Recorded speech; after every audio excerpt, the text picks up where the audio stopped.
أعوذ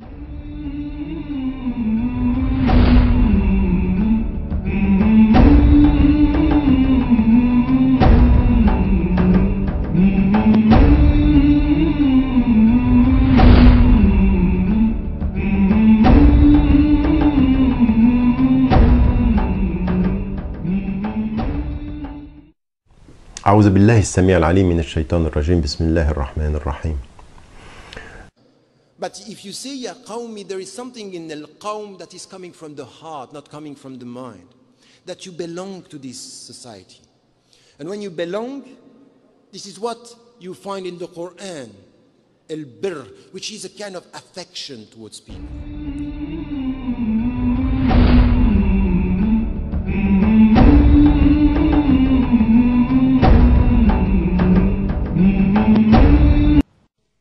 Today, for example, it's important to show solidarity with all the people who are suffering and facing natural catastrophes and suffering oppression. We are not distinguishing between Muslims and non-Muslims when the people are victims. A victim is a victim beyond her or his religious affiliation. We are on the side of the poor, we are on the side of the oppressed, because this is the way the Prophet ﷺ was. If you touch one of the people who are under my protection, it could be a Jew or it could be a Christian, I will come with an army to protect him or her. This is the way the Prophet ﷺ was.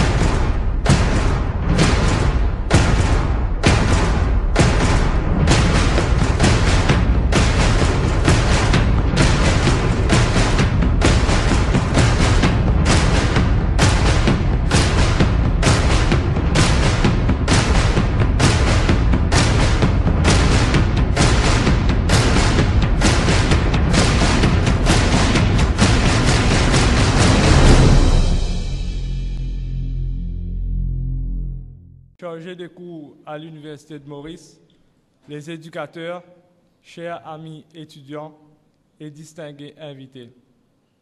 Je vous salue tous cet après-midi par la salutation islamique. Assalamu alaikum.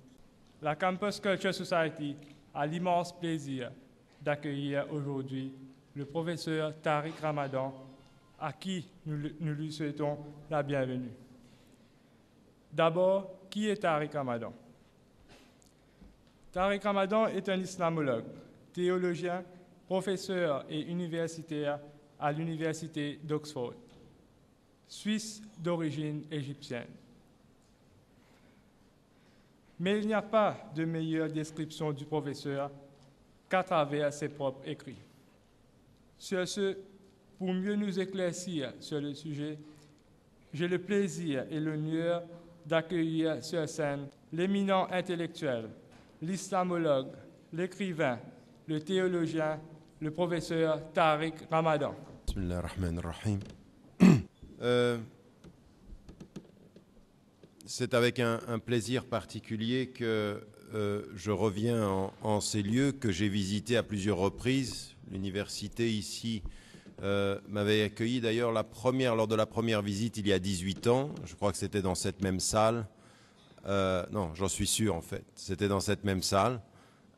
Et nous avions eu un débat, puis par la suite j'ai pu venir à la rencontre des étudiantes et des étudiants ici, dans cette même salle. Et c'est avec un plaisir particulier que, après l'introduction de Haider, je prends la parole en ajoutant une petite précision à tous ces titres qu'on vous dit, les intellectuels, les centres intellectuels, tout ça, il faut laisser tomber, ça ne veut rien dire du tout.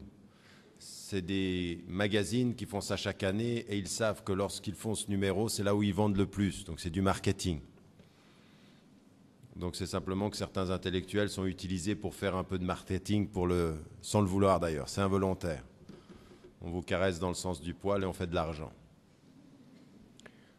Ça c'est pour une chose. Et l'autre chose, je précise également que mon engagement en Angleterre, après les événements du 7 juillet 2005, avait été de participer à une task force qu'avait effectivement établie Tony Blair, mais dans laquelle, avant de m'engager, j'avais posé la condition de pouvoir être indépendant intellectuellement. Et depuis l'intérieur, j'avais été extrêmement critique par rapport à... J'avais condamné les événements, bien sûr, et les actions de ceux qui avaient commis le 7 juillet, comme auparavant le 11 septembre aux États-Unis. Mais j'avais pris des positions, que je continue d'ailleurs à prendre, très très dures à l'endroit du gouvernement. Je ne suis pas loin de penser d'ailleurs, mais réellement et profondément, qu'il y a un certain nombre d'acteurs politiques et d'anciens premiers ministres ou de présidents que l'histoire devrait juger et qui devraient passer par les tribunaux internationaux. Il n'est pas normal, au bout du compte, que seuls ceux qui viennent des pays du Sud en Afrique ou en Europe de l'Est passent par les tribunaux internationaux et que vous ayez des personnes comme George W. Bush ou Tony Blair qui ont décidé à leur bureau de mener des guerres contre des civils qui ont provoqué jusqu'à 500 000 morts et qu'ils ne soient pas jugés ni par les hommes ni par l'histoire. Et d'ailleurs, s'ils ne le sont pas par les hommes, ils le seront par l'histoire. Et pour ceux qui sont croyants, ils savent même qu'au-delà de l'histoire, il y a un jugement qui jugera de ce que les hommes n'auront pas pu juger. Donc, non. Pour ceux qui ne connaissent pas, qui ne sont pas de tradition musulmane, j'ai une fatwa personnelle qui est une opinion légale qui consiste à dire que les applaudissements sont interdits. C'est comme ça. Et ça veut dire que si vous aimez bien quelque chose, eh bien vous le méditez. Si vous ne l'aimez pas, vous ne sifflez pas. Et dans les deux cas, vous réfléchissez. Donc, à partir de là, le sujet qui a été choisi pour nous est un sujet qu'il faut aborder au niveau universitaire, qu'il faut aborder dans une salle où majoritairement vous êtes des étudiants, mais vous ne l'êtes pas exclusivement. Et si vous ne l'êtes pas en fonction et si vous ne l'êtes pas en titre et en statut, c'est-à-dire si vous n'êtes pas étudiant inscrit dans une université, il reste que la vie fait de nous des étudiants à vie. C'est-à-dire que même si on passe de l'autre côté de l'institution et qu'on devient professeur ou enseignant ou autre, on reste des étudiants à vie. Et c'est comme ça qu'il faut concevoir la vie. Et même si on est sorti du cadre scolaire, même si on travaille dans n'importe quelle institution, dans n'importe quelle entreprise, à n'importe quel niveau, ce qu'il faut demeurer conscient que nous sommes, c'est des femmes et des hommes qui sont des étudiants, au sens où toute notre vie est fondée sur l'acquisition de la connaissance. Et le sujet d'aujourd'hui est celui de l'éducation et la contribution que cette éducation a à pourvoir et dans quel sens elle peut pourvoir cette éducation, la société dans laquelle nous vivons. Un premier élément à titre d'introduction, c'est que il faut nous mettre d'accord sur ce que nous entendons par l'éducation, différemment de l'instruction et complément de l'instruction. En général, quand vous entrez à l'école, quand vous entrez dans l'institution scolaire, vous êtes dans une institution qui a pour fonction de vous transmettre des connaissances, et c'est ce qu'on appelle en français l'instruction, ce qu'on appelle en arabe el-ta'lim, c'est-à-dire on transmet de la connaissance. L'éducation, c'est plus que cela, c'est transmettre de la connaissance, c'est former un comportement. L'éducation en général est donnée aux parents, l'instruction est donnée à l'institution scolaire. Mais vous le savez, aujourd'hui, ces catégories sont obsolètes, elles sont caduques. L'institution scolaire a aujourd'hui pour fonction également de pourvoir à l'éducation d'un certain nombre de ses élèves, comme d'ailleurs l'université. Et la famille, parfois, elle doit toujours pourvoir à l'éducation. Parfois, elle accompagne l'instruction et parfois, les difficultés sociales font que l'éducation, la formation du comportement est extrêmement difficile. Donc, les anciennes catégories de l'école s'occupe de l'instruction, la famille s'occupe de l'éducation, ne fonctionnent plus de la sorte et il faut aujourd'hui des partenariats. Toute école toute institution scolaire qui se respecte doit établir de façon systématique et de façon structurée des relations avec le cadre parental. Il faut impliquer les parents dans l'instruction, impliquer l'école dans l'éducation, et il faut qu'il y ait des partenariats et des complémentarités. Ça, c'est pour tout le processus scolaire. Et quand on vient à l'université, quand on vient au niveau de l'université, aux études supérieures, en passant par les études secondaires, eh bien, on s'aperçoit également que la relation, cette fois-ci, n'est pas forcément entre la cellule familiale, mais entre l'institution scolaire et le cadre social. C'est-à-dire que plus l'enfant grandit en âge et passe de l'âge de l'école primaire à l'école secondaire, à l'école qu'on appelle parfois chez vous tertiaire, et ça veut dire à l'université, l'institution d'enseignement supérieur, eh bien, plus les jeunes et plus l'étudiant grandit en âge, grandit en conscience, plus la relation de l'institution scolaire doit s'élargir du cadre familial à l'environnement social. Une université qui se respecte est une université qui tient en compte et qui tient compte des réalités sociales où sont formés les étudiants qui vont sortir de l'institution. Et donc, il y a systématiquement un lien entre l'université et la cité, l'école et la famille. Il faut que l'on ait une vision complémentaire parce que cette vision complémentaire, elle va permettre de répondre à la question qui est la nôtre aujourd'hui. En quoi une université, en quoi une institution scolaire doit contribuer au bien-être et à l'évolution sociale? Et pas forcément de la façon dont on le croit, parce qu'il y a deux réponses à cela. C'est d'avoir une école qui s'adapte à la société ou avoir une école qui pense la société. Avoir une université qui produit des citoyens dont la société a besoin ou penser à une université qui produit des citoyens qui pensent la société non pas dans la façon dont on a besoin, mais dans la façon dont on l'espère. C'est-à-dire des citoyens agents de changement et non pas des citoyens utilitaires à l'état de la société. Et ça, c'est deux choses qui sont différentes. Beaucoup d'entre vous sont en train de penser à obtenir des diplômes de façon totalement utilitaire. Leur question, c'est quand est-ce que je finis et qu'est-ce que ça rapporte? Ça, ce sont des instruits utiles, mais auto-utiles, et même parfois socialement utilisés.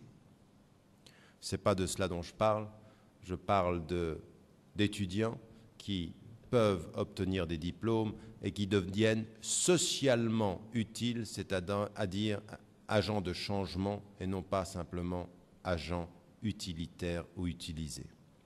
Ces questions sont importantes parce que ça pose toute la relation entre la société et l'université et qui pose une question fondamentale dans l'éducation qui est finalement partout ici, c'est pourquoi éduquons-nous? Pourquoi instruisons-nous? Et pour chacune et chacun d'entre vous ici, adultes ou jeunes étudiants, pourquoi vous formez-vous? Quelle est, au fond, la finalité de votre cursus scolaire et académique? Qu'est-ce que vous cherchez à obtenir? Qui avez-vous envie d'être?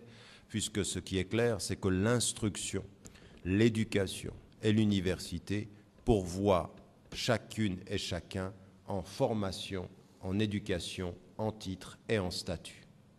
Vous le savez, l'université a à l'intérieur toute une série de statuts qui sont offerts à ceux qui y travaillent, les enseignants qui deviennent, ensuite vous avez toute la hiérarchie académique, mais vous avez également dans l'institution scolaire cette même réalité. Et donc toute la question qui se pose à nous au départ de cette réflexion, c'est de penser l'éducation et l'instruction, je le répète, comme complémentaires, de penser maintenant les sphères de la cellule familiale et de l'environnement social comme complémentaires à l'instruction et à l'éducation des institutions, ajouter à cela de se poser la question, c'est quel type de relation voulons-nous entre ces sphères complémentaires? Des étudiants ou des élèves qui vont devenir utiles à la société de la façon dont elle fonctionne, ou des élèves et des étudiants qui vont être utiles à la façon dont la société devrait fonctionner et non pas est en train de fonctionner. Dans un cas, on est utilitaire et utilisé, dans l'autre cas, on est autonome et agent de changement. C'est donc une question importante que celle qui se pose à chacune et à chacun d'entre vous, c'est comment envisagez-vous votre accession par l'éducation au statut social, au diplôme, et qu'est-ce que vous allez en faire? Ayant dit cela, et ayant posé cette question-là, je vais rentrer directement dans le cœur de ce que je peux imaginer moi-même comme étant l'orientation idéale. Il y a quelques années de cela, lorsque j'étais professeur en Europe, on m'avait fait une proposition qui était particulièrement intéressante pour moi. C'était dans la cité et la ville néerlandaise de Rotterdam. On m'avait dit et on m'avait proposé de faire un double travail. Comme professeur d'université invité, on m'avait dit et on m'avait proposé d'enseigner la citoyenneté et la diversité, un sujet que vous connaissez, un sujet qui est aussi très lié à la réalité mauricienne. Et d'un autre côté, on m'avait demandé au niveau de la municipalité, c'est-à-dire à l'autorité publique locale, de travailler comme une référence, comme un conseiller pour toutes les affaires qui concernaient la citoyenneté et la diversité. Et qu'est-ce qui était tout à fait intéressant pour moi, et c'est uniquement pour cela que j'ai accepté cette position, c'est qu'on me permettait de travailler à l'université dans le cadre académique et dans la cité, dans le cadre social et politique, et de faire le lien entre ces deux univers. Et c'est-à-dire enseigner à des étudiants ces réflexions sur la citoyenneté et la diversité et travailler avec des acteurs politiques, travailler avec des enseignants, travailler avec des entrepreneurs sur qu'est-ce que cela veut dire localement de penser la diversité, de penser la citoyenneté et de faire ce lien-là. Il s'est trouvé que malheureusement, pour des questions politiques, l'arrivée en Hollande du mouvement populiste mené par Geert Wilders, vous savez, celui qui disait qu'il voulait déchirer le Coran et qui a fait toute une controverse en Hollande, a provoqué le fait que, je le dis en passant pour vous dire combien il faut toujours se battre pour ses droits, a provoqué mon licenciement et de la municipalité et de l'université parce que ils avaient tout à coup découvert, alors que j'étais en fait ici en vacances, enfin, vous connaissez mes vacances à Maurice, si on peut appeler ça des vacances, mais enfin, j'étais en séjour mi-vacancier, mi-conférencier à Maurice, et ils avaient profité à ce moment-là, c'était il y a 3 ans et demi, de mon licenciement, parce qu'ils auraient découvert pendant l'été que je travaillais pour une chaîne iranienne. Et en 3 jours, ils ont pris la décision d'ailleurs, et puis ensuite je suis revenu et je leur ai dit, je vais m'en aller de ce pays, vous garderez Geert Wilders parce que c'est votre politicien, moi je m'en vais, je ne suis pas mécontent de quitter ce pays si ce pays évolue de cette façon-là, mais je ne vous laisserai pas. J'ai poursuivi et la mairie et l'université en justice. Je vous dis ça simplement parce que le mois dernier, le point final à cette affaire a été mis et que la justice néerlandaise m'a donné raison dans les 2 cas. La cité a perdu et l'université a perdu. Comme quoi, même dans des pays où il y a des courants islamophobes, il faut se battre avec la justice et vous voyez qu'on peut gagner. Ça a été le cas. Mais ce qui m'intéressait, c'est pour ça que je vous en parlais, c'est cette relation entre la cité et l'université et de faire en sorte que nous puissions établir ce lien et que vous, qui êtes étudiantes et étudiants, ou qui êtes dans la vie civile, vous puissiez déterminer cela de façon claire et de façon engagée. Qu'est-ce que l'on entend quand on parle d'une jeune femme ou d'un jeune homme qui est instruit et éduqué? Ce que l'on entend, c'est qu'on a formé une femme ou un homme tout au long de sa scolarité, de l'école primaire à au niveau académique, à devenir une femme et à devenir un homme qui sont autonomes. Ça veut dire quoi autonome? C'est-à-dire que sur tous les sujets élémentaires de la vie, à savoir ce qu'on considère être les éléments de votre autonomie. La connaissance de la langue, c'est-à-dire que la langue nationale, celle qui est la langue de communication, qu'elle soit pour ce qui vous concerne l'anglais et le français, qui sont les deux langues de communication. Vous avez une langue orale qui est le créole, mais vous avez des langues officielles de communication officielle. Dans l'enseignement élémentaire vous donne à maîtriser la langue nationale, car il n'y a pas de citoyen qui soit autonome si elle ou il ne maîtrise pas la langue du pays où il se trouve. Donc vous avez à connaître la langue du pays, c'est l'enseignement élémentaire, parce que votre autonomie intellectuelle se mesure à votre capacité à maîtriser la langue du pays. Moins de maîtrise linguistique, moins d'indépendance intellectuelle. Ça, c'est un élément, et il y en a certains d'entre vous, après des années d'enseignement, quand on leur demande, faut faire attention, parce que vous êtes plurilingue, vous êtes polyglotte. Polyglotte, c'est vous connaissez plusieurs langues, mais il faut faire attention de ne pas connaître plusieurs langues mal. Il y avait un ami qui était algérien, et vous savez, sous la colonisation en Algérie, il savait le français et l'arabe, et lui, il dit, on est polyglotte analphabète. C'est-à-dire, on connaît plusieurs langues, mais aucune bien. C'est-à-dire, vous nous demandez de parler en arabe, on va vous parler arabe avec des mots français, on va tout mélanger. Vous nous parlez français, on va mettre du français avec de l'arabe. Oui, vous connaissez auto, ça veut dire la voiture en français. Et lui, il va vous dire en arabe, Khod est l'automobile. Khod, c'est de l'arabe, il a tout mélangé. Donc, il ne connaît aucune des deux langues parfaitement. Vous avez deux langues et vous êtes handicapé dans les deux. L'instruction qui fait l'autonomie de l'intelligence, vous devez au moins maîtriser une langue dans laquelle vous pouvez exprimer dans la pensée claire ce qui se conçoit clairement, s'énonce clairement, disait La Bruyère. Ça, c'est une dimension très importante de l'autonomie et de votre connaissance et de votre autonomie sociale, du citoyen. Un citoyen qui ne parle pas une langue qui lui permette de se défendre et de se comprendre là où il est un citoyen qui n'a pas les outils de son indépendance.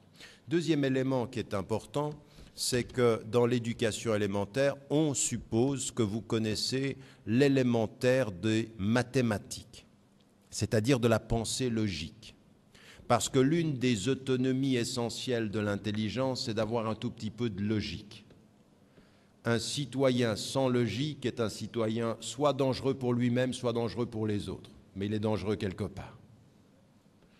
Et donc l'instruction, et c'est important, c'est pour ça qu'en fait, souvent les deux branches, les deux disciplines qu'on met au sommet de la hiérarchie des langues d'enseignement, des disciplines d'enseignement, c'est souvent la langue, les mathématiques, voire peut-être même une seconde langue, mais souvent la mathématique est là parce qu'elle va être le paramètre à partir duquel vous pouvez mesurer l'indépendance intellectuelle de la pensée et de la pensée rationnelle. Donc c'est pour ça, en fait, que ceci est particulièrement important. Et l'instruction devrait vous permettre ceci. Et plus vous avancez dans votre instruction, plus vous devez connaître la langue qui vous rend intellectuellement indépendant, connaître la logique qui vous rend socialement interactif, socialement dans la possible interaction. Si vous manquez de logique intellectuellement, vous allez manquer de référence dans la relation interpersonnelle. Ça, ce sont des choses qui sont élémentaires que tous les systèmes d'éducation mettent en avant, mais ça ne suffit pas, parce qu'avec ces deux éléments-là, connaître une langue et bien la parler, ça ne veut pas dire forcément que vous allez être une bonne contribution pour la société, parce que vous pouvez bien parler une langue pour vous faire de l'argent, vous pouvez bien parler une langue pour être quelqu'un de moralement mauvais, mais linguistiquement habile. Oui, vous en avez des gens comme ça. Oui, souvent des gens qui arrivent politiquement, pas tous, et je ne vise personne, ou alors tout le monde. Donc en l'occurrence, c'est être linguistiquement habile, mais moralement pas forcément porteur de bien. C'est pour ça que ces enseignements-là, de la langue, comme l'enseignement de la logique, vous pouvez être très très fort en logique, très très fort en calcul, mais ça n'empêche pas, en étant logique, d'être un voleur. Oui, il y a des gens, d'abord les voleurs sont très très bons en logique. Ils ont un temps d'avance sur ceux qui vont voler. Donc il faut faire attention.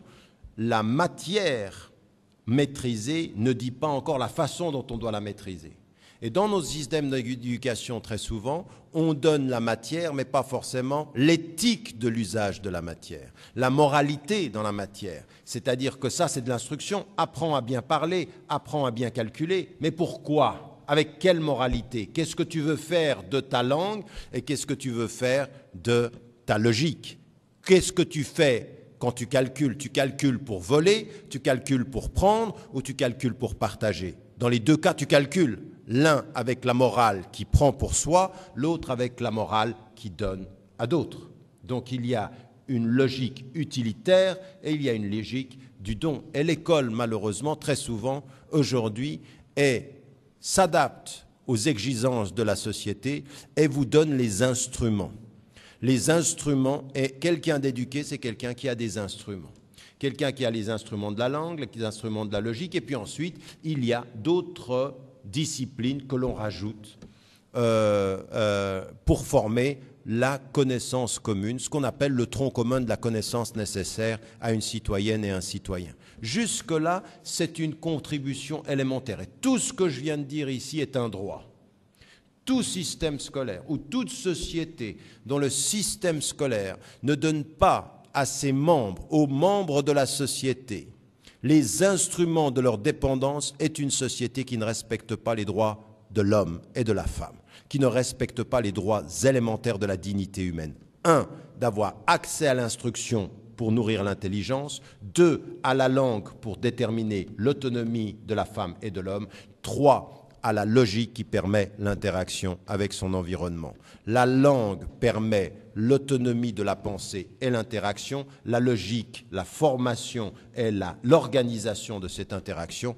Et l'instruction permet la nourriture de l'intelligence. Toute société qui ne donne pas ça à ses membres n'est pas respectueuse. Mais une fois qu'on a dit ça, et aujourd'hui vous regardez l'île Maurice et vous pouvez dire oui, vous avez un système scolaire qui vous donne ces instruments.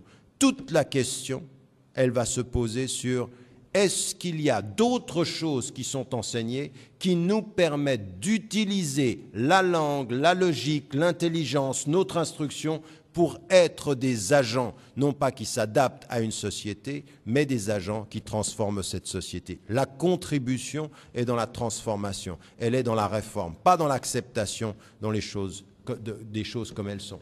Par exemple, ça fait 18 ans que je viens dans votre pays et depuis que je suis venu la première fois, il y a un cursus scolaire que n'importe quelle citoyenne et n'importe quel citoyen doit poser et questionner comme un principe de justice et de dignité. Quand à l'âge de 11 ans, vous avez des examens qui vont déterminer de l'orientation d'un enfant et que vous savez comment est le système, il est évident que ce système va pourvoir chacun d'entre vous de l'éducation élémentaire, savoir parler, savoir compter, savoir penser, bien sûr, mais le système est tellement compétitif, le CPE, cet examen qui vient très très tôt, est un examen qui peut être un examen de sélection confirmant des injustices sociales.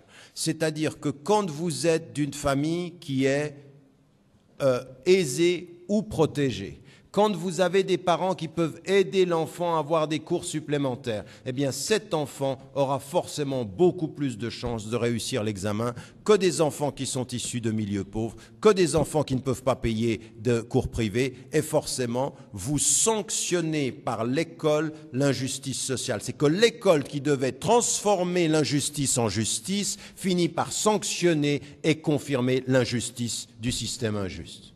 Et on perpétue le système. Et ensuite, on regarde les jeunes qui ne réussissent pas, et on leur dit, ils sont moins intelligents. Non, ce n'est pas qu'ils sont moins intelligents, c'est que leur environnement social faisait qu'ils étaient moins équipés. C'est comme si vous dites à des personnes, vous les mettez en face d'une longue course comme le marathon, et vous prenez quelqu'un qui est entraîné et quelqu'un qui n'est pas entraîné, et que vous lui dites, eh ben, vous pouvez courir le marathon. Oui, dans le potentiel, tout le monde peut courir le marathon. Mais il y en a un qui est entraîné et l'autre qui ne l'est pas. Vous lui dites, oui, potentiellement. Ben oui, potentiellement je peux, mais à côté de moi, qui est-ce que j'ai? Quelqu'un qui s'est entraîné, quelqu'un qui a des années. Donc, me dire que je peux, c'est bien.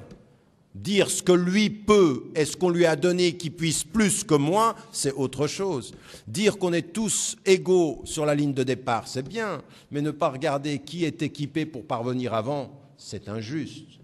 Donc un système scolaire qui nécessite un regard critique parce qu'il sanctionne des injustices, et ce à plusieurs étapes. C'est vrai au plus jeune âge, c'est vrai à plusieurs moments de la vie académique, même parmi vous, ceux qui aujourd'hui rentrent dans l'université, ceux qui pourront aller faire de la formation à l'extérieur et revenir, tout ceci, ce sont des sanctions ou en fait des confirmations d'un système scolaire qui privilégie les privilégiés et marginalise les exclus, ou les pauvres, ou les marginalisés. À partir d'un certain moment, quand on se dit « est-ce que l'école peut être une contribution à la transformation de cette société? Est-ce que le système scolaire doit simplement être à l'image de la société, confirmant les injustices, ou est-ce qu'on peut attendre de ceux qui sont les produits de l'école qu'ils aient l'intelligence nécessaire pour transformer le système qui les a produits? Est-ce que vous êtes des purs produits de l'école ou est-ce que vous êtes des citoyens pensant l'école pour repenser la société? Et aujourd'hui, c'est une question fondamentale et elle est fondamentale partout. Elle est fondamentale partout parce que tous nos systèmes d'éducation sur le plan international vivent des crises et qu'aujourd'hui, tout le monde se plaint. Et d'ailleurs, dans toutes les sociétés, vous allez aux États-Unis et on se dit, mais pourquoi les Américains ne sont pas impliqués sur la question sociale? La faute à qui? L'école. Qui sont les responsables? Les enseignants. Et les enseignants, quand on leur demande, on leur dit, qui sont les responsables? Les parents. Donc on est dans des sociétés où on se renvoie la balle. C'est les parents qui disent, c'est les professeurs, et les professeurs qui disent, c'est les parents, et puis tous ensemble disent, c'est l'État. Oui, on est dans une attitude de déresponsabilisation totale. C'est-à-dire que le système n'est pas bon, l'État est corrompu, et puis entre les partenaires sociaux, on finit par chercher des coupables et non pas par s'inscrire ensemble dans une action responsable. Et vous êtes à l'université, aujourd'hui, ici, dans cette université, que vous soyez parents, que vous soyez universitaire, que vous soyez citoyen, que vous soyez à l'intérieur ou à l'extérieur, à partir d'un certain moment, il faut se poser la question de ce que l'on doit faire pour que l'école puisse, et l'université même, deviennent aussi un espace de contribution et de transformation. Et ça demande une prise de conscience.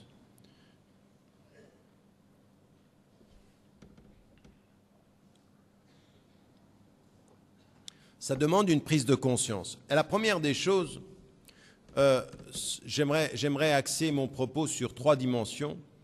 La première des dimensions, c'est ce que l'on enseigne et ce que l'on étudie. Aujourd'hui, si vous allez dans les systèmes de formation les plus perfectionnés, on a un vrai problème, c'est le contenu de l'enseignement et le financement de l'enseignement. Vous savez qu'aujourd'hui, le système scolaire et académique, et en particulier académique, le plus performant en matière de recherche est le système américain. On voit maintenant apparaître de nouvelles institutions qui proviennent de Chine avec une montée en puissance des espaces de recherche, d'études du monde et pas simplement de la Chine, par exemple, en Chine. Mais jusqu'à ce jour, le système américain est celui qui capitalise les plus grandes ressources en matière de recherche. Le grand problème de cela, c'est qui paye. Qui paye pour les recherches. Et on s'aperçoit aujourd'hui qu'il n'y a pas de financement qui soit totalement gratuit. Parmi les plus grands investisseurs dans la recherche académique, il y a les plus grandes multinationales qui vont donner de l'argent pour qu'on recherche, tirer profit de la recherche avec des perspectives qui ne sont pas du tout humanitaires, qui sont des perspectives de gains financiers. Vous rentrez dans certaines universités, vous rentrez maintenant dans certaines écoles secondaires et vous avez des publicités de boissons qui payent l'institution en question et qui se donnent 15 minutes à 10 minutes avec une télévision, un écran ou les publicités qui sont liées à la multinationale. Donc l'école vit de sources financières qui sont essentiellement données par des multinationales qui vont en fait, par exemple, sur tout le campus, vous donner leurs boissons pour que vous vous désaltériez. On vous donne l'argent pour penser, la boisson pour boire. L'argent pour penser, la boisson pour vous désaltérer. Et dans les deux cas, on gagne. Des systèmes où la recherche est très puissante, mais où le lien ne se fait pas entre l'université et la société a changé. Non, l'université est le pouvoir économique qui contrôle, loin de toute considération démocratique. Le pouvoir économique ici est un pouvoir qui finance la recherche, finance des institutions avec des visées de profit, essentiellement de profit. Et ça commence très très tôt dans certaines institutions de grande performance. Donc à partir d'un certain moment, on se dit, qu'est-ce que l'on enseigne et qui donne l'argent pour enseigner? Il faut dire et répéter, si on veut une école qui soit une contribution à la société, il faut que l'école soit considérée comme un service public tenu, respecté et protégé par l'État. Un service public qui ne soit pas le champ ouvert des luttes entre des acteurs et des opérateurs financiers et des entreprises qui cherchent à financer dans l'éducation leurs propres intérêts et à pourvoir leurs propres intérêts. Donc, vous savez, quand vous voyez ceci aux États-Unis et que vous voyez des boissons américaines sur tous les campus que vous ne pouvez rien boire d'autre, c'est bien. Mais quand ensuite vous venez à l'île Maurice ou que vous allez en Afrique, dans des pays africains, et que vous voulez boire sur le campus des boissons africaines et qu'on vous donne toujours les mêmes boissons de ceux qui financent, de ceux qui sont en train d'avoir une mainmise sur l'éducation, on commence à être un tout petit peu troublé. À un moment donné, il faut se dire quelle est l'indépendance intellectuelle d'institutions aussi dépendantes financièrement de grands groupes financiers. C'est ça la vraie question. Quelle indépendance intellectuelle peut-on avoir? Et ça demande à chacun d'entre nous de se poser la question et de ne pas être naïf par rapport à cela. Ayant dit cela, et pour aller un tout petit peu plus loin, on en vient aux études et à ce qui est enseigné. Et c'est là où je pense que chacun d'entre nous est un peu responsable aussi de ce qu'il cherche dans l'enseignement. Dans un ouvrage qui s'appelle « L'autre en nous », pour développer une philosophie du pluralisme, j'aborde cette question sur un chapitre sur la question de l'éducation. Et l'une des plus grandes résistances que l'on peut avoir par rapport au système d'éducation pour pouvoir contribuer à sa société, à la vie en commun, l'une des premières résistances, c'est de considérer ce que l'on étudie. Qu'est-ce que l'on va étudier? Alors évidemment, vous allez pouvoir étudier les sciences humaines ou les sciences expérimentales et la médecine. Mais aujourd'hui, un médecin ou un opérateur économique ou un entrepreneur, n'importe lequel d'entre vous, il est très important de comprendre que votre autonomie intellectuelle, elle n'est pas simplement dans le fait de connaître la langue du pays, elle n'est pas simplement dans le fait d'être habile en mathématiques et en logique, mais elle est dans une autre dimension du savoir. Et là, vous allez tous, pendant l'espace de quelques instants, vous dire « Qu'est-ce que vous savez? Quel temps avez-vous donné à l'apprentissage de l'histoire ?» Quelqu'un qui veut être un agent de transformation dans l'histoire doit étudier l'histoire. Or, tous les systèmes d'instruction, tous, sont en train de produire des citoyens sans mémoire. C'est-à-dire des citoyens qui n'étudient plus l'histoire. Même vous, à des moments donnés, vous ne savez même pas d'où vous venez. Vous savez que très loin, peut-être vous venez d'Inde ou que vous venez de l'Asie, mais c'est très très loin. Vous êtes installé ici, mauricien, certes, mais ça a une histoire. L'île Maurice, elle a une histoire. Les réalités politiques de ce pays, les conflits entre les communautés, les rapports de pouvoir, ils viennent d'où? C'est tombé comme ça sur l'île Maurice un soir? C'est une longue histoire. Et si vous voulez vous inscrire dans la transformation historique, il faut avoir un sens de l'histoire. Tout citoyen qui veut être un acteur dans sa société doit avoir un sens de l'histoire, doit étudier l'histoire. L'histoire de son pays, mais l'histoire de ce qui se passe ailleurs. Aujourd'hui, vous allez en Occident, vous demandez une pensée historique à un certain nombre d'intellectuels, ils ne savent même plus. Ils n'ont même plus de sens de l'histoire. Et quand, par exemple, on étudie aujourd'hui, on a peur de la Chine, pourquoi? Parce que ça a l'air d'être un géant économique. Mais l'histoire profonde de la pensée chinoise, la contribution de la pensée chinoise à l'élaboration de la conscience humaine, ça nous intéresse? Mais non, ça ne fait pas d'argent. Et là, on en arrive à cette vraie question. Qu'est-ce que tu veux que j'apprenne l'histoire? Quel métier je vais faire avec ça? Je vais faire prof? J'ai pas envie.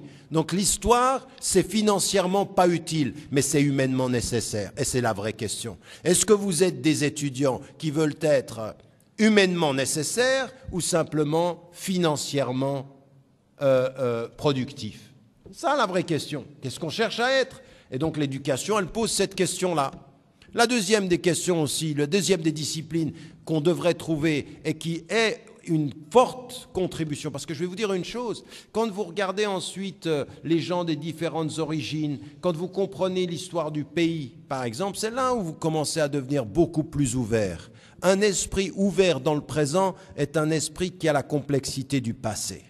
Mais quelqu'un qui ne connaît rien du passé, il va être simplement superficiel dans le présent. Quand vous n'avez pas la profondeur du passé, vous êtes superficiel dans le présent. La deuxième des choses aussi, c'est que vous êtes dans une société qui est une société plurielle, où il y a plusieurs origines. Vous avez des hindous, vous avez des chinois, vous avez des bouddhistes, vous avez des catholiques, vous avez des musulmans, vous avez des gens qui viennent de tous les horizons. Une école qui veut travailler sur sa société, une université, on doit travailler sur sa société, elle devrait réconcilier nos esprits avec la connaissance de la pluralité des cultures et des religions. Or, aujourd'hui, on fait exactement le contraire. Non seulement on ne se connaît rien sur l'autre, mais on ne connaît rien sur nous-mêmes. On est religieusement, spirituellement et dans tout ce qui est culturellement analphabète. C'est-à-dire qu'il y en a certains d'entre vous, ils vont peut-être avoir des diplômes, ils vont avoir des degrees, ils vont avoir des masters, ils vont avoir des PhD, ils seront super excellents dans leur discipline, en matière de finance, en matière d'économie, ils sont culturellement, religieusement, spirituellement analphabètes.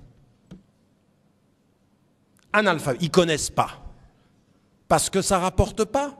Et parce que ça ne fait pas partie de la formation. À partir d'un certain moment, chacun ici, loin de l'enseignement utile qui permet d'avoir le diplôme, doit poser la question de sa culture générale. Qu'est-ce que vous faites pour lire des livres qui ne soient pas simplement votre examen qui vient?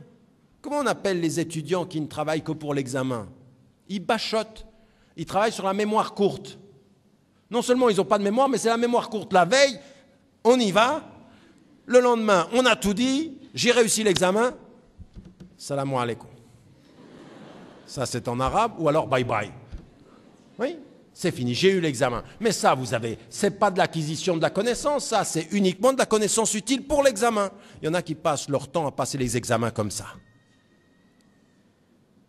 Et il y en a, c'est encore, pour certains, c'est difficile même de faire ça. Ils se plantent.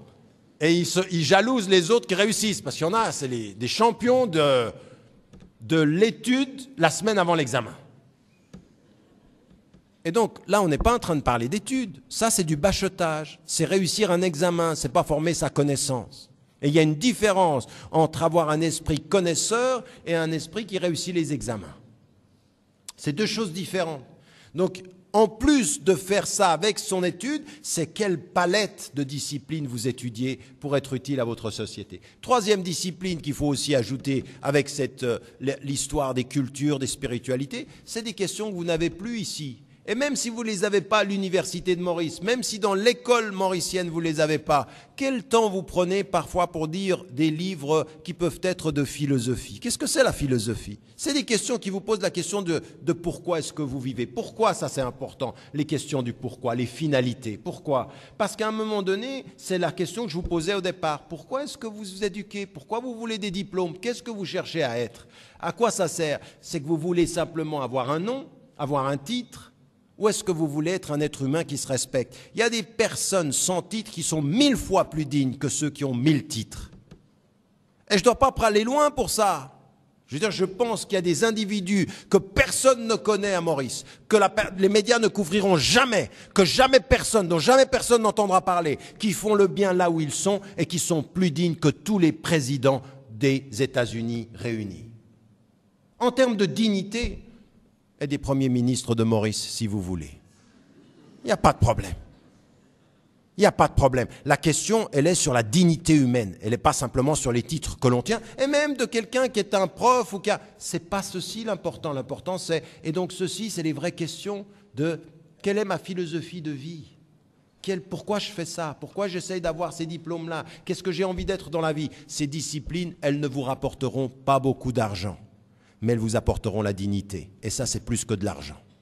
La quatrième des disciplines sur lesquelles j'insiste beaucoup, et je le vois parce que quand on vient ici, on a le génie mauricien, il vient aussi d'une certaine culture. Je n'arrête pas d'insister sur le fait que quand vous êtes dans l'éducation, apprenez la littérature, apprenez la poésie, apprenez l'imaginaire. Et si vous n'avez pas de cours là-dessus, allez chercher, prenez des livres, ouvrez-vous à des choses dont personne ne parle mais qui déterminent le principe de l'esthétique, de la beauté. Et arrêtez d'être uniquement... Parce que vous savez, l'art, ça s'apprend. La beauté esthétique, ça s'apprend. Un tableau, ça s'apprend. Et ceux qui vous disent, parmi les musulmans, c'est tout haram, je ne suis pas d'accord avec cette position-là. Il y a des choses qu'on ne fait pas, il y a des choses qu'on peut faire. Mais il y a une dimension de l'imaginaire, la poésie, la beauté. Je veux dire, à un moment donné, on est allé vers le prophète de l'islam, et on lui a dit, regarde ce poème, il était magnifique ce poème. On lui dit, mais celui qui l'a fait, il n'est pas musulman. Et il lui a dit, son cœur, lui, nie, mais son poème, lui, célèbre. Il célèbre cette dimension. Pourquoi? Parce que c'est beau, parce que nous devons être des agents de ça. Et des étudiants doivent être des agents de la mémoire, de la connaissance des cultures, de la connaissance de la philosophie élémentaire au moins, et de l'imaginaire et de l'art. Et l'art, ce n'est pas le divertissement. Ce n'est pas ça dont je parle. Je ne suis pas en train de vous parler de ce que vous voyez sur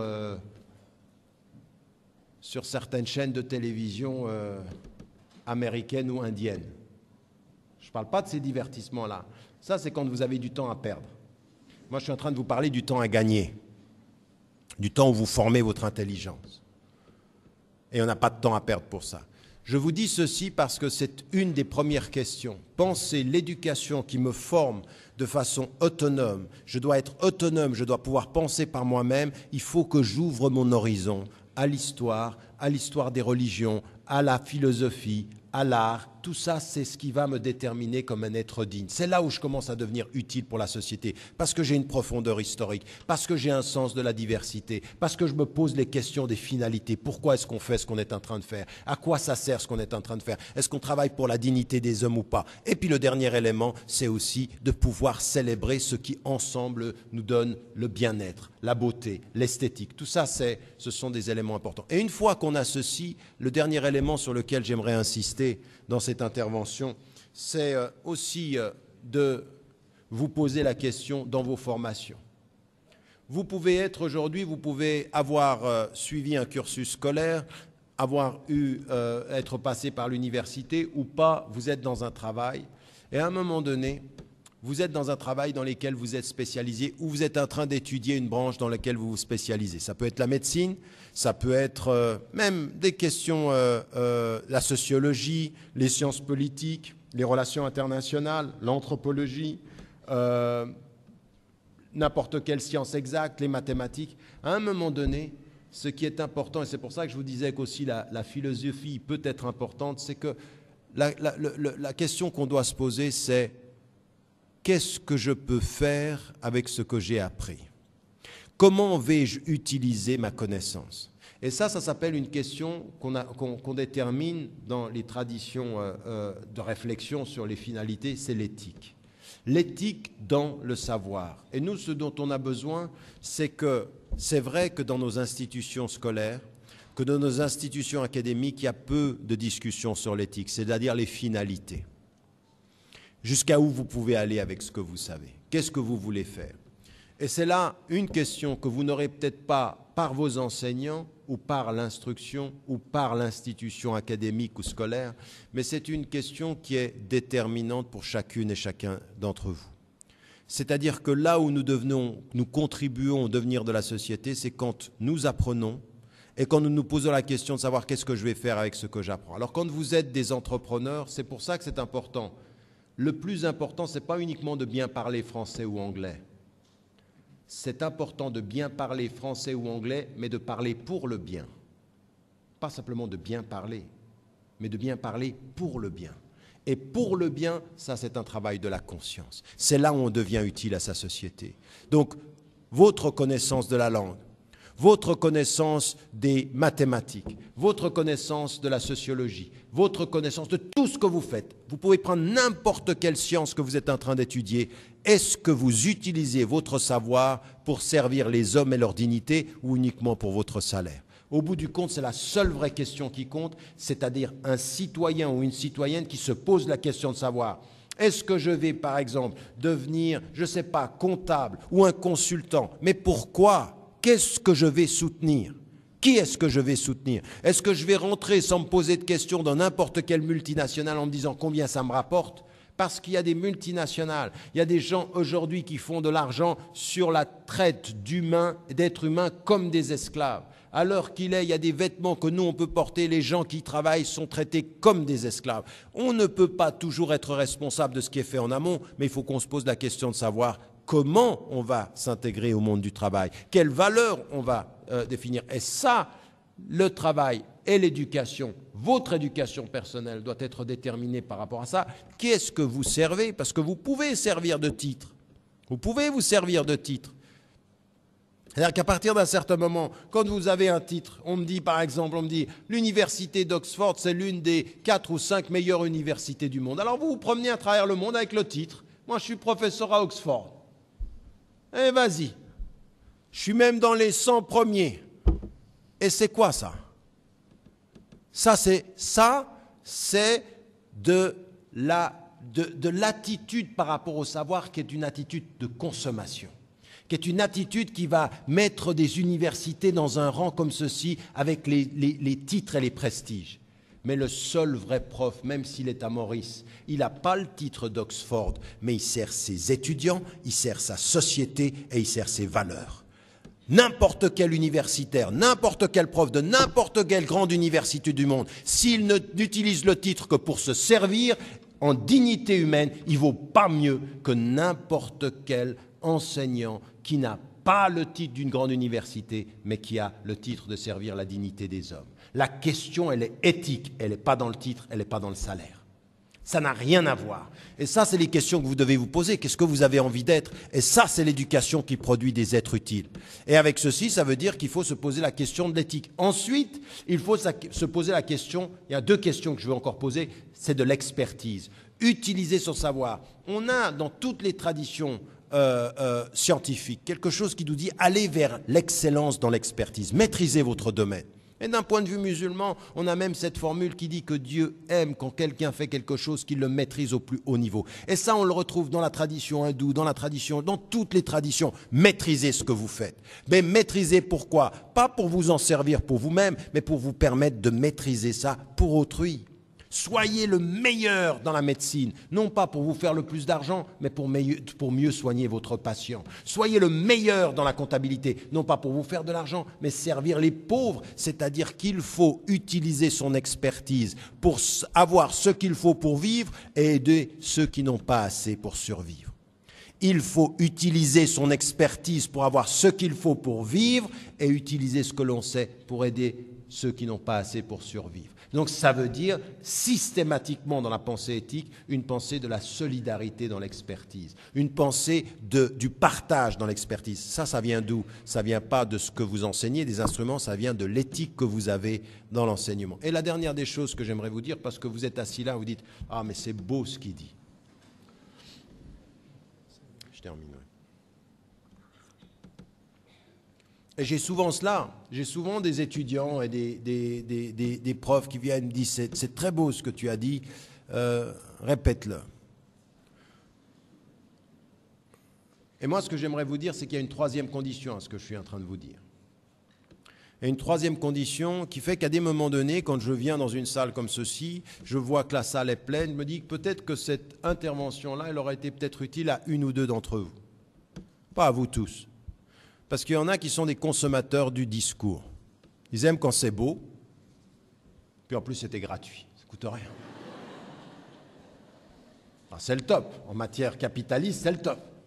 Tu viens passer 1h30, tu t'envoles, c'est gratuit et t'as rêvé. C'est vrai, non?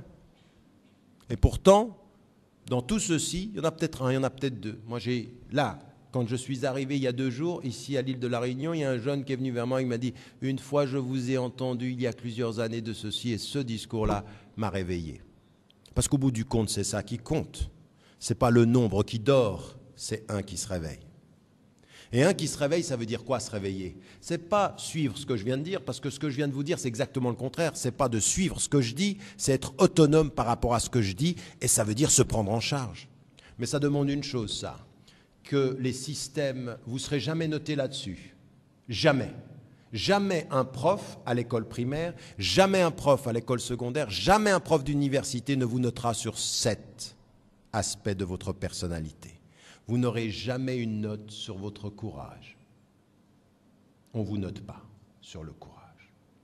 On vous note même carrément sur le contraire. Est-ce que tu as bien répété ce que j'ai dit? On vous note sur votre capacité à répéter ce que le prof a dit. Mais le courage, qu'est-ce que c'est? C'est de penser par vous-même. C'est d'aller jusqu'au bout de ce que vous pensez et d'avoir le courage suffisant pour utiliser tout ce que vous savez pour servir les gens.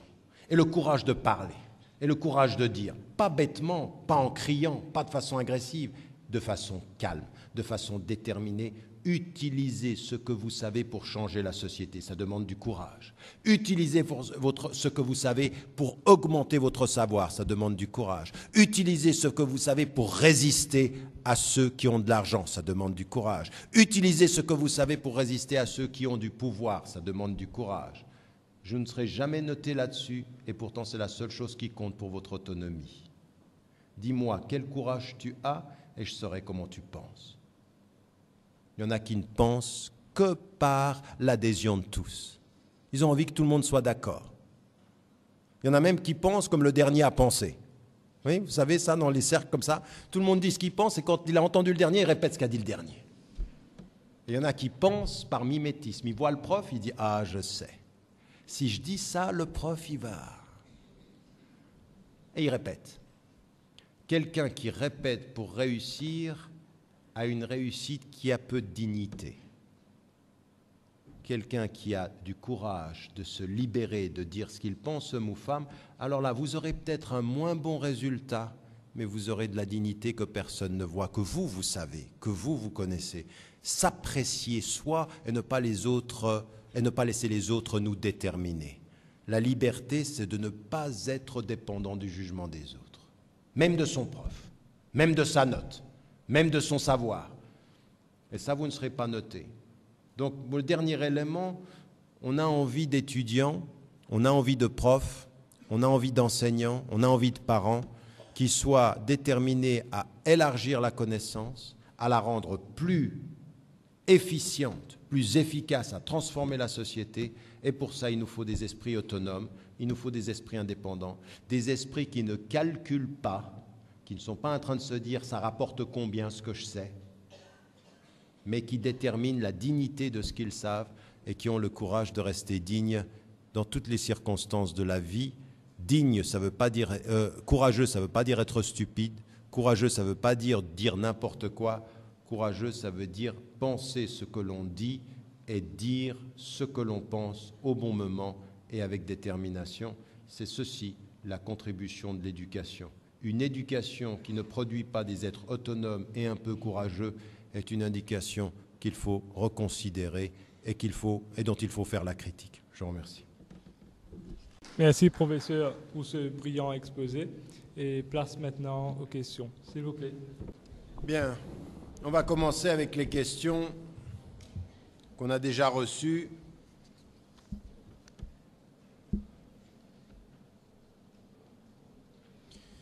quels sont les critères qu'un bon prof doit satisfaire, auquel un bon prof doit satisfaire pour la réussite des étudiants? Quels sont les critères?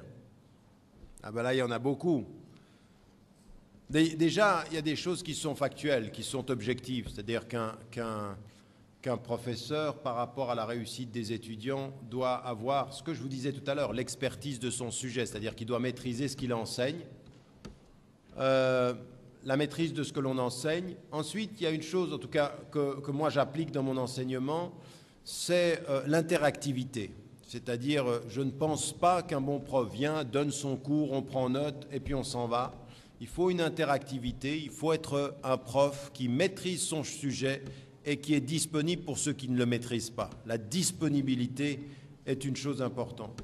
La troisième des qualités sur laquelle j'insisterai avec la maîtrise, c'est bien entendu les qualités pédagogiques, c'est-à-dire quelqu'un qui sait aussi déterminer selon à qui il enseigne, savoir les niveaux de compréhension. C'est-à-dire que ce n'est pas simplement important de maîtriser ce que l'on enseigne, c'est d'avoir une bonne connaissance de ceux à qui l'on enseigne. Donc il y a des différents niveaux. C'est pour ça que l'interactivité, elle est importante. Selon les questions que vous avez des étudiants, vous savez à quel niveau vous vous situez. Et puis il y a une quatrième chose que je répète souvent, qui n'est pas de moi, qui est parce que j'ai trouvé une fois que, je crois que sur Twitter, quelqu'un m'a cité en pensant que c'était de moi, mais en fait c'est pas de moi, c'est d'un intellectuel français qui disait, qui rapportait sur un de ses professeurs, une des choses qui je crois est un des critères du bon prof, c'est ce professeur ne m'a pas enseigné à penser comme lui, mais à penser sans lui. Donc, à enseigner à ses élèves ou à ses étudiants à penser sans le prof, c'est-à-dire une autonomie intellectuelle, ça c'est important. Là, il y a une question sur le CPE. Vous parlez de compétition au niveau de la CPE comme étant injuste. Ne pensez-vous pas que justement cette compétition pousserait un enfant à se surpasser pour donner le meilleur de lui-même? Oui, un enfant de 11 ans semble toujours innocent, mais en 2013, avec l'accessibilité à Internet, il a déjà acquis une certaine maturité. En 2000 comme en 1915, un enfant de 11 ans n'a pas terminé sa formation intellectuelle, même s'il est tout le temps sur Internet. La première des choses que j'aimerais dire, c'est pousser un enfant à se surpasser. Bien entendu, si vous avez tous les moyens, si vous avez la meilleure école, si vous avez des professeurs qui vous aident en dehors de l'école à vous surpasser, ben oui, c'est bien, ça surpasse, mais ça permet de se surpasser ceux qui ont les moyens de se surpasser. Quant aux autres, ils ne vont pas se surpasser, ils vont simplement s'écraser devant l'examen. Donc, permettre à ceux qui ont les moyens de se surpasser, à ceux qui n'ont pas les moyens d'échouer, ce n'est pas un système juste. Moi, je parle de la justice du système. Et donc, et je pense en plus... Alors déjà, rien que du point de vue de la justice, ça ne l'est pas. Mais la deuxième des choses aussi, c'est qu'un examen à 11 ans qui détermine l'orientation d'une vie, c'est trop tôt. C'est trop tôt, ça ne devrait pas avoir lieu, c'est-à-dire que l'orientation peut se décider plus tard. On le sait, il y a des évolutions intellectuelles qui apparaissent au moment de la puberté, c'est-à-dire en fait 3 ans plus tard. C'est un moment crucial 3 ans plus tard. Donc on sait qu'il y a des psychologues qui disent ça se passe avant 3 ans, et d'autres qui disent avant 6 ans, et d'autres qui disent la période cruciale, c'est la période de la puberté, le passage à l'adolescence. Il y en a qui ont des déclics, c'est 17, 18 ans, mais si on a déjà décidé de votre orientation à 11 et qu'il y a un déclic à 18, on vous dit, bah t'as 7 ans de retard. Ben, ça ne peut pas être. C'est-à-dire que les processus de récupération, raison pour laquelle il faut qu'on soit très très prudent sur cela, il faut allonger le temps de l'orientation, de ce qui peut permettre l'orientation, et l'orientation doit être sur un temps plus long, et la justice, vous savez, il y a l'égalité du statut et l'égalité des opportunités.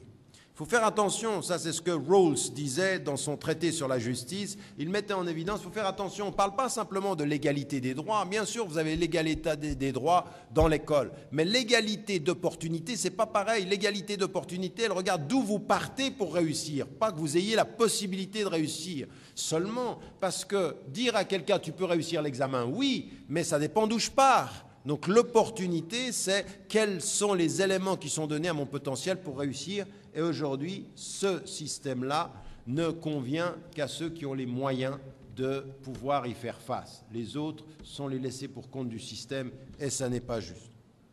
Il n'y a plus de questions? D'accord. Ils font un tri.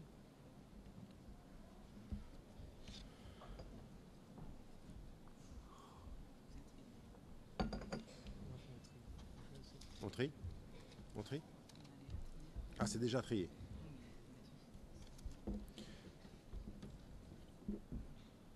Les matières élémentaires prennent beaucoup de notre temps. Comment faire pour se consacrer à la culture générale?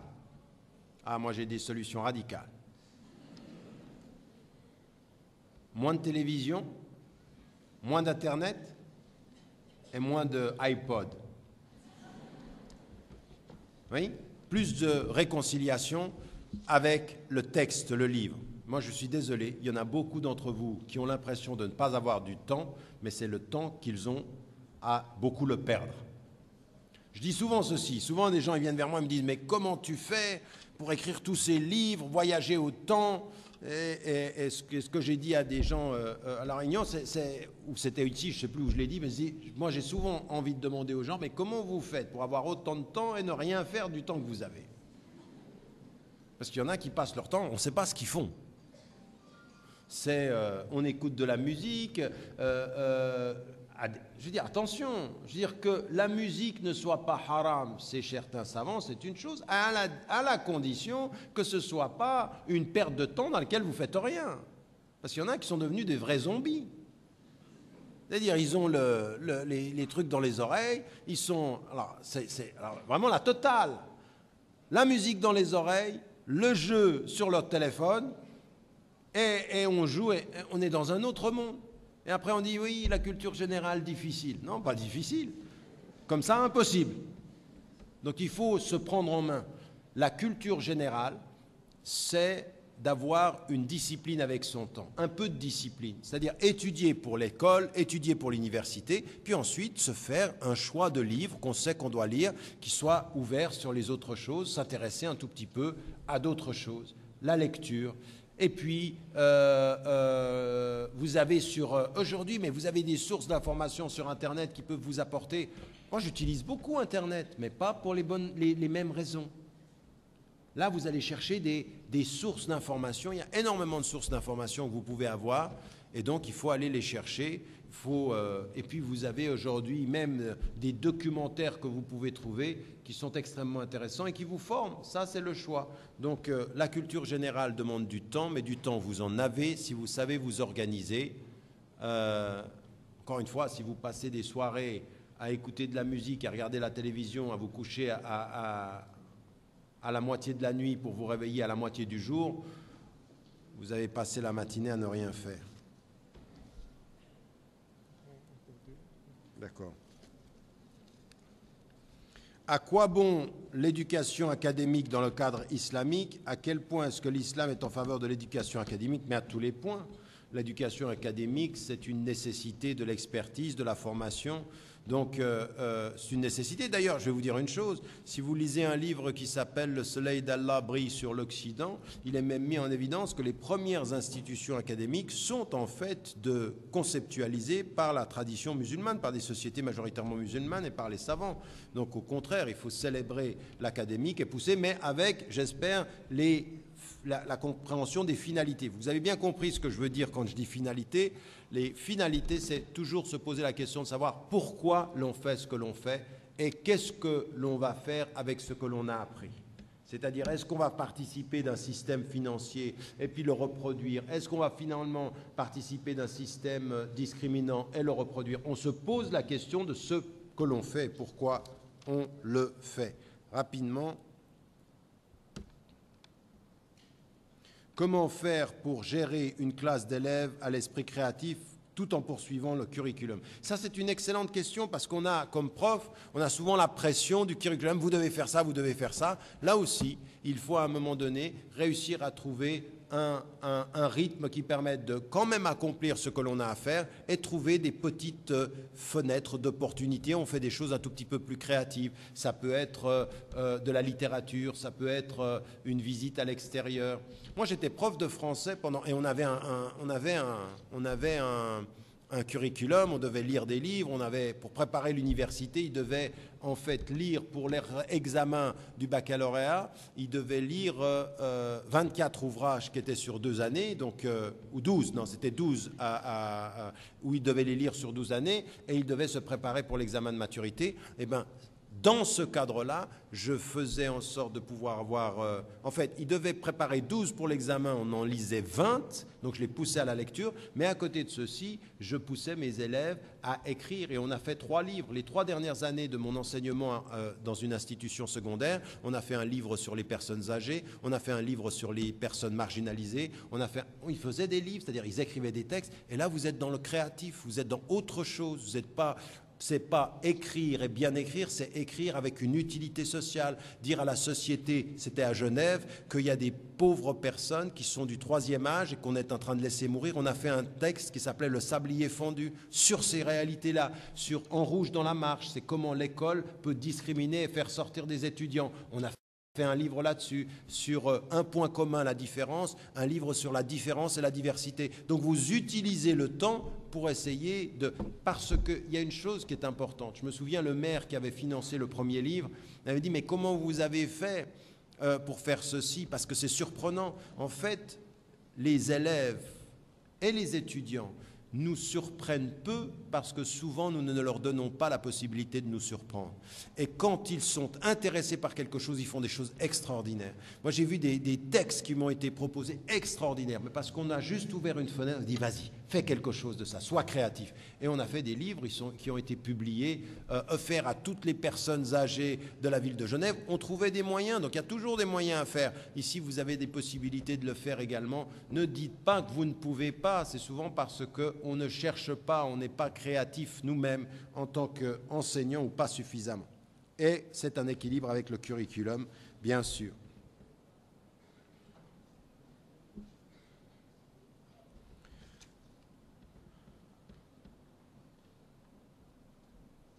J'essaye de prendre les questions qui sont liées. Combien de temps j'ai encore?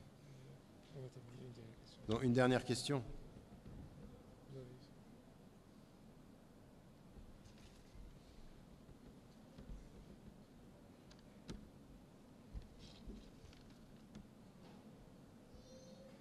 Alors, je vais prendre cette dernière question. Je suis désolé, j'en ai censuré plein, mais c'est une censure à cause du temps qui nous reste. Je vais en prendre 2. Quels sont les conseils pour mieux aider les élèves qui ont des problèmes, tels que des problèmes familiaux, pour mieux travailler dans leurs études? Ça, c'est une question qui est importante, et je vais vous dire une chose.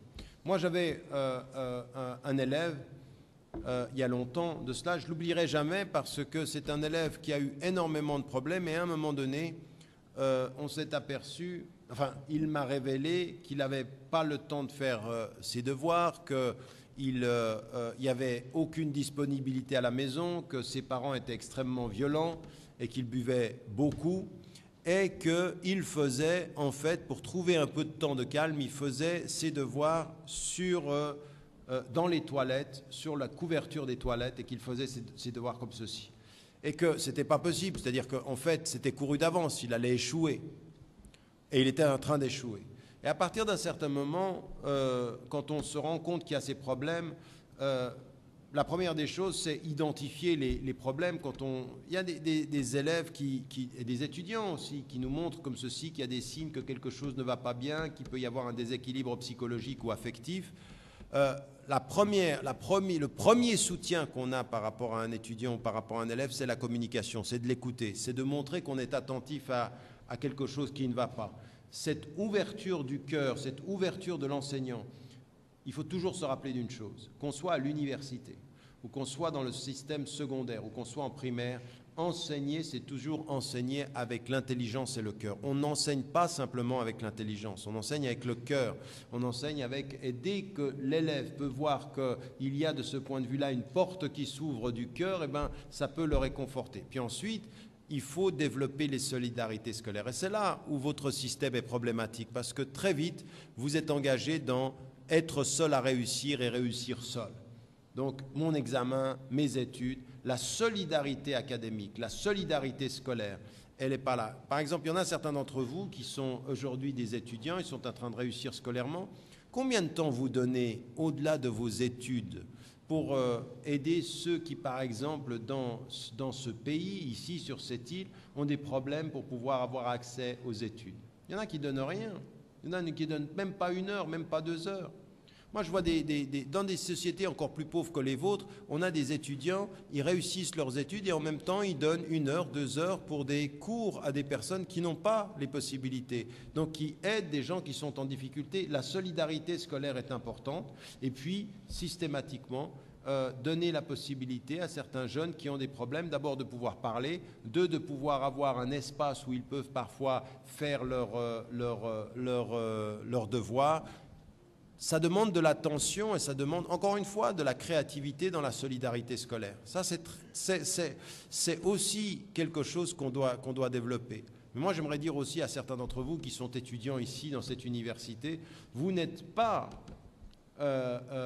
les meilleurs des étudiants si la seule chose qui compte, c'est pour vous d'avoir votre diplôme à la fin, votre degree ou votre master's à la fin. C'est pas ça, c'est aussi qu'est-ce que vous donnez en termes de solidarité à votre société.